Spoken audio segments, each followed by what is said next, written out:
old school ती Gen Z ती city वाली आणि मी देसी तरी इगो तिला जरा भी नाही मनामध्ये खराबी नाही paparazzi तिच्या मागे डेली क्रेझी तरी why so shy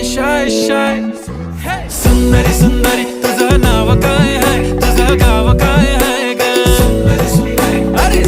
सुंदरी तुझं नाव काय आहे तुझं गाव काय आहे ग अरे सुंदरी तुझं नाव काय आहे तुझं गाव काय आहे ग ती ओजी एकदम फाईन आहे आणि थोडीशी डिवाइन आहे कशी लाजते बघून आयना आणि चेहऱ्यावरती शाईन आहे खानदानी ग्रॅटिट्यूड ॲटिट्यूड पुरा एशियाना चौथं किलं स्टाईल केलं मूव तिच्या समोर फिक्का गोल्ड आहे बोलायला पक्की बोल्ड आहे खरंच खूपच सुंदर आहे